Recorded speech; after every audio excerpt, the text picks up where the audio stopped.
नमस्कार, हिंदी कौशल चैनल में आप सभी का स्वागत है। मैं एक बार पुनः प्रस्तुत हूँ आप सभी के समक्ष अपनी एक नई कक्षा में एक नई शीर्षक के साथ। और आज की कक्षा में हम पढ़ने जा रहे हैं वे आंखें कविता के आगे के 5 पद्यांश 6, 7, 8, 9 और 10। तो आइए शुरू करते हैं आज की कक्षा कविता पाठ के साथ। सबसे पहले पढ़ते हैं वे आंखें कविता का पद्यांश 6। उजरी उसके सिवा किसे का पास दुहाने आने देती, आंखों में नाचा करती, उजड़ गई जो सुख की खेती। पद्यांश पाठ के बाद अब सबसे पहले जानते हैं इस पद्यांश के मध्य आए शब्दार्थ। शब्दार्थ कुछ इस प्रकार से है। उजरी, उजली या सफेद गोरी। परंतु यहाँ पर पद्यांश के अर्थानुसार उजरी एक गाय का नाम है। सिवा बिना, दुहाने दूध दोहना, आह उजड़ गई बर्बाद हो गई। शब्दार्थ जानने के बाद अब बारी आती है संदर्भ की। संदर्भ कुछ इस प्रकार से है। प्रस्तुत पद्यांश कक्षा 11 की पाठ्य पुस्तक आरोह भाग 1 में संकलित कविता वे आंखें से उद्धृत है। वे आंखें कविता के रचयिता कवि सुमित्रा नंदन पंत जी हैं। संदर्भ के बाद अब हम आगे बढ़ेंगे प्रसंग की ओर। प्रसंग कुछ इस प्रकार से होगा। प्रस्तुत पद में कवि ने महाजनों के अत्याचारों व ब्याज वसूलने के तरीकों से पूरी तरह से बर्बाद किसान की अति दयनीय दशा का मार्मिक चित्रण किया है कि किस प्रकार से ऋण चुकाने के लिए उसका सब कुछ नीलाम हो गया है। प्रसंग के बाद अब हम आगे बढ़ेंगे और जानेंगे इस पद का भावार्थ। उजरी उसके सिवा किसे का पास दुहाने आने देती। उजरी से यहाँ पर तात्पर्य है किसान की गाय से। यहाँ पर उजरी नाम की किसान की एक गाय है। किसान की गाय का नाम उजरी है और किसान उसे याद करता है क्योंकि ऋण चुकाने के लिए साहूकारों द्वारा उसकी उजरी गाय की भी नीलामी कर दी गई है। उजरी गाय जो है वह किसान को अति प्रिय है और उजरी गाय भी किसान को उतना ही स्नेह करती है। तो किसान याद करता है कि उजरी गाय उसके सिवाय अर्थात किसान के सिवाय किसी को भी अपने पास दूध दोहने के लिए नहीं आने देती थी। उसकी आंखों के सामने आज भी गाय का वह स्नेह व्यवहार बिल्कुल स्पष्ट है कि किस प्रकार से उसकी प्रिय गाय उजरी दूध दोहने के लिए किसान के अतिरिक्त किसी को भी अपने निकट नहीं आने देती थी। आंखों में नाचा करती, उजड़ गई जो सुख की खेती। किसान उन बीते हुए दिनों को याद करते हुए कहता है कि उसकी आंखों में स्वयं से बिछुड़ गई गाय की विरह वेदना उमड़ आती है। उसका तो मानो सारा संसार ही उजड़ गया है, सारा संसार समाप्त हो गया है उसके चले जाने के बाद से, अर्थात उजरी गाय के नीलाम हो जाने के बाद से किसान का तो जैसे सुखमय संसार ही समाप्त हो गया है, क्योंकि वह गाय सिर्फ उसके लिए एक पशु नहीं थी। किसान के लिए उजरी गाय उसके परिवार का एक हिस्सा थी, उसके परिवार की एक सदस्य की भांति थी और वह आज भी उजरी गाय को याद करके उदास हो जाता है। भावार्थ के बाद अब आगे बढ़ेंगे भाव सौंदर्य की ओर। भाव सौंदर्य इस प्रकार से है। इस पद में कवि ने ग्रामीण परिवेश का व्यवहारिक पक्ष प्रस्तुत किया है कि ग्रामीण परिवेश में किसान के लिए उसके पशु भी उसके परिवार का एक हिस्सा ही होते हैं। वह अपने पशुओं के साथ भावनात्मक रूप से जुड़ा हुआ होता है। उजरी गाय से बिछड़ जाने के बाद किसान की आंखों में गाय के लिए वेदना स्पष्ट रूप से दिखाई दे रही है। इस माध्यम से कवि ने कृषक जीवन की दयनीय संघर्षरत व ममतामय जीवन का सजीव चित्रण प्रस्तुत किया है। भाव सौंदर्य के बाद आगे बढ़ेंगे शिल्प सौंदर्य की ओर। पद में आंखों में नाचना और सुख की खेती आदि मुहावरों का कुशल प्रयोग किया गया है। उजरी उसके किसे कब दुहाने आने, आंखों में सुख की खेती में अनुप्रास अलंकार है। पद की भाषा सरल, सहज, सुबोध व भावानुकूल है। इसी के साथ यहाँ पर पद्यांश 6 समाप्त होता है। पद्यांश 6 के समाप्त होने के साथ ही हम आगे बढ़ेंगे पद्यांश 7 की ओर और सबसे पहले करेंगे काव्य पाठ। बिना दवा दर्पण के घरनी, स्वर्ग चली आंखें आती भर, देख देख के बिना दूध मुही, बिटिया 2 दिन बाद गई मर। तो इससे पहले कि इसका भावार्थ जाने, आइए एक दृष्टि डालते हैं इस पद के मध्याय शब्दार्थ पर। दवा दर्पण अर्थात रोगी का उपचार करने में अपनाए जाने वाले साधन। घरनी घरवाली या पत्नी। स्वर्ग दूधमुही बहुत छोटी दूध पीने वाली बच्ची। शब्दार्थ के बाद आइए जानते हैं प्रसंग। इस पद में कवि ने किसान की अति दयनीय स्थिति का वर्णन किया है, जिसकी पत्नी आर्थिक तंगी के कारण उपचार के अभाव में स्वर्ग सिधार गई है और बिन मां की बच्ची को भी किसान नहीं बचा पाया। कवि ने यहाँ साहूकारों के तमाम अत्याचारों का वर्णन किया है, जो किसान के जीवन को पूरी तरह से नष्ट कर देता है। प्रसंग के बाद अब बारी आती है भावार्थ की। भावार्थ इस प्रकार से है। बिना दवा दर्पण के घरनी, स्वर्ग चली आंखें आती भर। कवि आगे कहते हैं कि किसान की पत्नी बिना दवा अर्थात उपचार के अभाव में, निर्धनता के कारण उपचार के अभाव में स्वर्ग सिधार गई है, जिसकी स्मृति में आज भी किसान की आंखें भर आती हैं। देख रेख के बिना दूध मुही, बिटिया 2 दिन बाद गई मर। किसान इतना निर्धन है, उसके पास धन का इतना अभाव है कि वह अपनी बीमार पत्नी का उपचार भी नहीं करा पाया और उपचार के अभाव में वह स्वर्ग सिधार गई। और उसके पीछे उसकी दूध मुही बच्ची, जो कि अपनी माँ के दूध पर निर्भर थी, जिसका जीवन उसकी माँ के दूध पर निर्भर था, दूध के अभाव में, देख रेख के अभाव में, माँ के अभाव में किसान अपनी उस दूध मुही बच्ची को भी नहीं बचा पाया और पत्नी के स्वर्ग सिधार जाने के 2 दिन बाद ही उसकी दूध मुही बच्ची भी नहीं बच पाती है। दोनों की इस प्रकार से मौत ने उसे अत्यंत दुखी कर दिया है। भावार्थ के बाद अब हम आगे बढ़ेंगे भाव सौंदर्य की ओर। भाव सौंदर्य इस प्रकार से है। इस पद में कवि ने किसान की धन के अभाव में पत्नी का इलाज न कर पाने की असमर्थता व्यक्त की है कि किस प्रकार से किसान की पत्नी उपचार के अभाव में स्वर्ग सिधार जाती है। पत्नी को आंखों के आगे जाते देखकर भी वह किसान की व्यवस्था है कि वह अपनी दूध मुही बच्ची को भी नहीं बचा पाता है।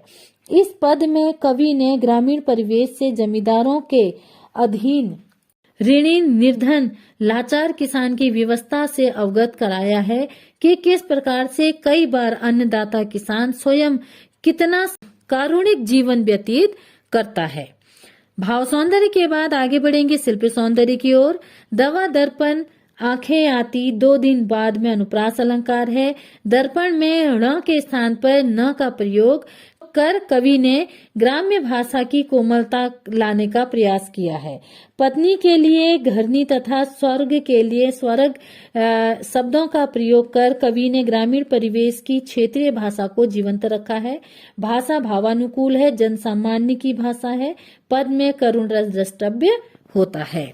इसी के साथ यहाँ पर हमारा पद्यांश 7 भी समाप्त होता है। अब हम आगे बढ़ेंगे पद्यांश 8 की ओर। घर में विधवा रही पतोहू, लक्ष्मी थी यद्यपि पति घातिन, पकड़ मंगाया कोतवाल ने, डूब कुएं में मरी एक दिन। इस पद में निर्धन किसान की सामाजिक स्थिति का भी वर्णन किया है कि किस प्रकार से एक निर्धन किसान का समाज में जीवन यापन करना अत्यंत कठिन हो जाता है। तो इससे पहले कि इसका भावार्थ जाने, एक दृष्टि डालते हैं शब्दार्थ पे। शब्दार्थ इस प्रकार से हैं। पतोहू पुत्र की वधू, लक्ष्मी लक्ष्मी, घातिन हत्या करने वाली, कोतवाल थानेदार। शब्दार्थ के बाद आइए जानते हैं प्रसंग। प्रस्तुत पद में कवि ने किसान की अति दयनीय स्थिति का वर्णन किया है कि किस तरह से धीरे धीरे उसका हंसता खेलता घर संसार पूरी तरह से समाप्त हो जाता है।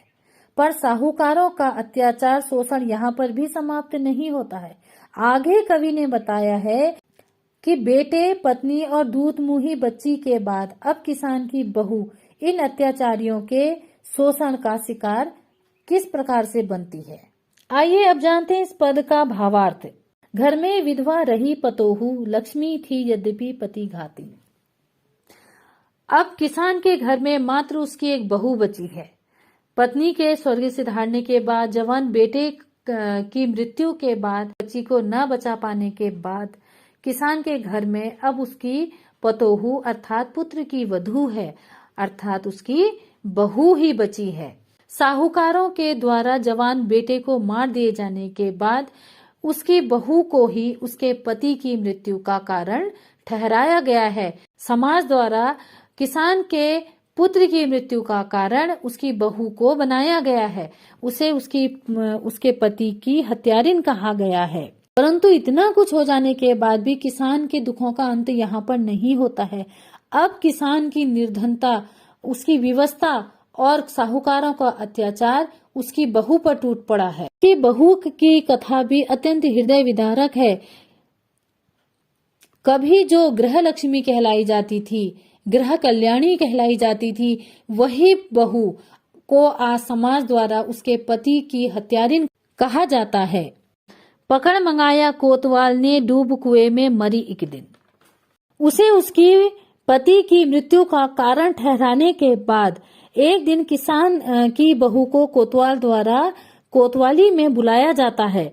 उसको संदेशा भिजवाया जाता है कोतवाली में प्रस्तुत होने का, क्योंकि समाज द्वारा उसे उसकी पति की मृत्यु का कारण ठहराया गया है।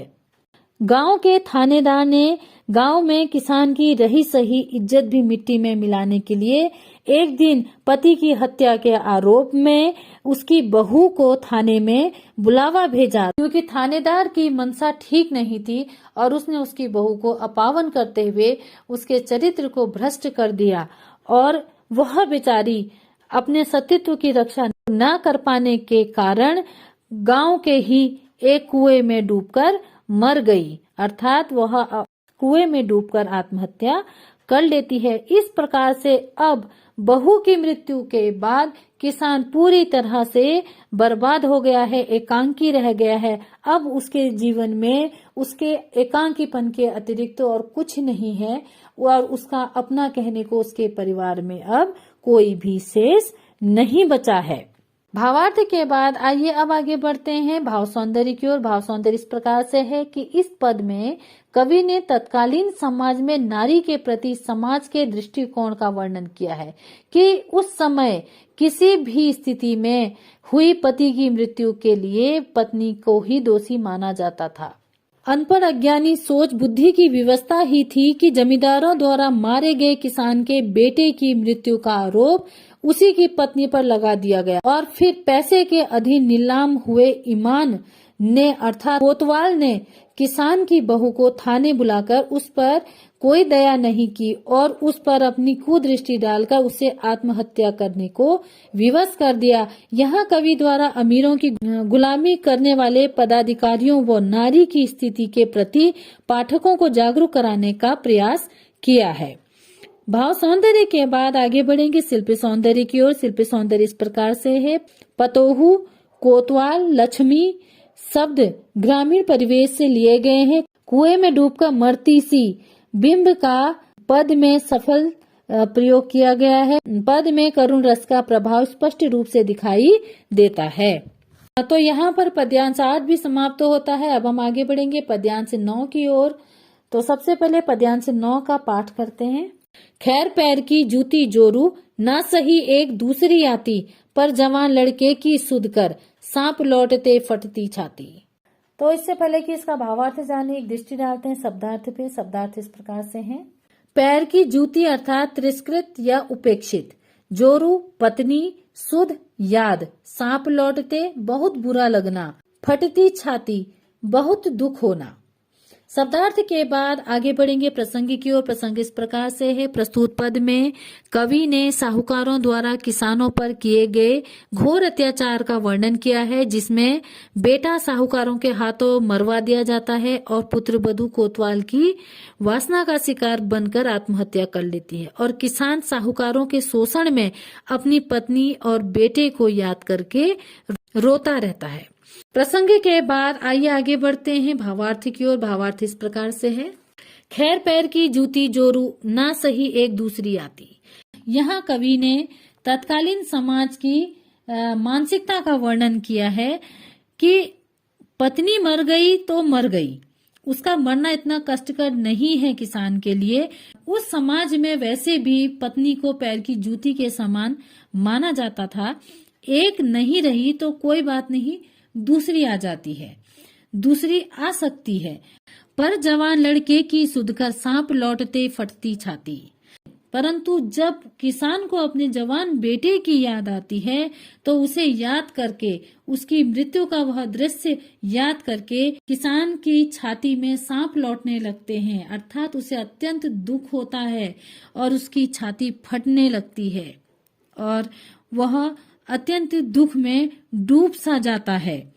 वह दृश्य उसके सामने जीवंत हो उठता है, इसलिए उसकी याद आते ही उसका मन पीड़ा से भर जाता है। उसे लगता है कि अब अपने जीते जी वह अपने बेटे को नहीं बचा पाया, तब वह पत्नी को लाकर क्या करेगा। भावार्थ के बाद आगे बढ़ेंगे भाव सौंदर्य की ओर। भाव सौंदर्य इस प्रकार से है। प्रस्तुत पद में कवि ने तत्कालीन समाज की मानसिकता का उद्घाटन किया है, जहां नारी को पैर की जूती अर्थात उपेक्षित दृष्टि से देखा जाता था, नारी का तिरस्कार किया जाता था। किसान भी अपनी पत्नी को पैर की जूती ही समझता था और उसकी दृष्टि में पत्नी से अधिक बेटा महत्वपूर्ण था। तत्कालीन समाज में पत्नी से अधिक प्रिय बेटा हुआ करता था और यही तत्कालीन सामाजिक दृष्टिकोण का वर्णन कवि ने अपने इस पद में किया है कि अति दयनीय स्थिति होने के बाद भी किसान अपनी पत्नी को, जो उसके हर सुख दुख की साथी थी, उसके जाने का शोक नहीं करता। उसे पत्नी से अधिक अपने पुत्र के जाने का दुख है, क्योंकि तब समाज में अधिकांशतः एक ही प्रकार की सोच व्याप्त हुआ करती थी और सभी लोग समान रूप से उसी मानसिकता का अनुपालन किया करते थे। भाव सौंदर्य के बाद आगे बढ़ते हैं और जानते हैं शिल्प सौंदर्य। शिल्प सौंदर्य इस प्रकार से है। पद्यांश की भाषा सरल, सहज तथा तत्कालीन समाज की जन सामान्य की भाषा है। पैर की जूती, सांप लौटना, छाती फटना आदि मुहावरों का सफल भावानुकूल प्रयोग किया गया है। पद में वर्णात्मक शैली का प्रयोग किया गया है। पद्यांश 9 की समाप्ति के बाद अब हम आगे बढ़ेंगे वे आंखें कविता के अंतिम पद्यांश अर्थात पद्यांश 10 की ओर। तो आइए सबसे पहले पद्यांश 10 का पाठ करते हैं। पिछले सुख की स्मृति आंखों में क्षण भर एक चमक है लाती, तुरंत शून्य में गढ़ वह चितवन, तीखी नोक सरदस बन जाती। इस पद्यांश में कवि ने पूरी कविता का सार समाहित कर दिया है। इससे पहले कि इसका भावार्थ जाने, आइए एक दृष्टि डालते हैं शब्दार्थ पे। शब्दार्थ इस प्रकार से है। स्मृति याद, तुरंत शीघ्र ही, क्षण भर पल भर, चितवन दृष्टि, सरदस समान। शब्दार्थ के बाद आगे बढ़ेंगे प्रसंग की ओर। प्रसंग इस प्रकार से है। प्रस्तुत पद में कवि ने संपूर्ण कविता का सार व्यक्त किया है कि किस तरह से साहूकार द्वारा शोषित किसान का संपूर्ण जीवन संघर्षमय रहता है और अंत में पूर्ण रूपेण बर्बाद होकर किस प्रकार से बीते वक्त की यादें पल भर को उसकी आंखों में चमक लाती हैं और पल भर में ही वर्तमान स्थिति का सच, दुख, दर्द, वर्तमान वास्तविकता की पीड़ा उसकी आंखों में दिखने लगती है। प्रसंग के बाद अब हम आगे बढ़ेंगे भावार्थ की ओर। भावार्थ इस प्रकार से है। पिछले सुख की स्मृति आंखों में क्षण भर एक चमक है लाती। कवि आगे कहते हैं कि किसान को जब अपना पिछला वक्त, समृद्ध, वैभवशाली, सुखमय संसार याद आता है तो क्षण भर के लिए उसकी आंखों में सुख व आनंद दिखाई देता है। उसकी आंखों में एक चमक सी आ जाती है। उसे अपने खेत खलिहान, घर द्वार, गाय बैलों की जोड़ी, पत्नी, पुत्र, पुत्रवधू, पुत्री, सबकी स्मृतियां उसकी आंखों में पल भर के लिए एक चमक सी ले आती है। किंतु तुरंत शून्य में गढ़ वह चितवन, तीखी नोक सरदस बन जाती। परंतु पल भर में ही, एक क्षण भर में ही उसकी नजरें शून्य में कहीं गड़ जाती हैं, क्योंकि उसकी आंखों में एक एक करके वह सब चित्र जीवंत हो उठते हैं जिन्हें वह अब खो चुका है, जो अब उसके जीवन में पूरी तरह से अनुपस्थित हैं। उन सब की स्मृतियां भी उसे दुखदायी लगने लगती है। अपनी समृद्धिशाली, वैभवशाली, स्वाभिमानी जीवन को याद करके उनकी स्मृति उसकी आंखों में पल भर के लिए जब चमक लाती है तो तो वर्तमान की वास्तविकता तुरंत ही उसकी आंखों की उस चमक को शून्य में कहीं ले जाती है और उसकी आंखों में वर्तमान स्थिति का दुख, रुदन, मौन, वही पीड़ा, वही दयनीय स्थिति उसकी आंखों को शून्य में कहीं ले जाती हैं और वही सुखद स्मृतियां उसकी आंखों में एक तीखी नोक के समान चुभने लगती हैं, अर्थात सूल की भांति चुभने लगती हैं। भावार्थ के बाद अब हम आगे बढ़ेंगे भाव सौंदर्य की ओर। भाव सौंदर्य इस प्रकार से है। प्रस्तुत पद में कवि ने स्वतंत्रता पूर्व किसान की अति दयनीय स्थिति का वर्णन किया है। जीविकोपार्जन के लिए लिए गए ऋण को चुकाने के लिए उसकी सारी उम्र व्यतीत हो जाती है और साहूकारों द्वारा ऋण व उसका ब्याज लेने के लिए किस प्रकार से किसान की जमीन, गाय, बैलों की जोड़ी सभी कुछ नीलाम कर दिया जाता है।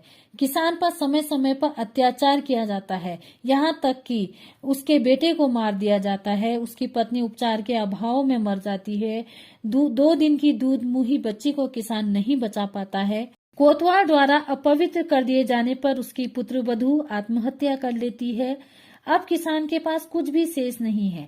यदि अब उसके पास कुछ है तो वह उन बीते हुए दिनों की स्मृतियां हैं, जो कि समय समय पर उसकी आंखों में कुछ पल के लिए एक चमक सी लाती है और तुरंत ही दूसरे क्षण में उसकी आंखों में वर्तमान स्थिति का दुख तैरने लगता है, जिससे वह अत्यंत व्यथित, विचलित हो जाता है।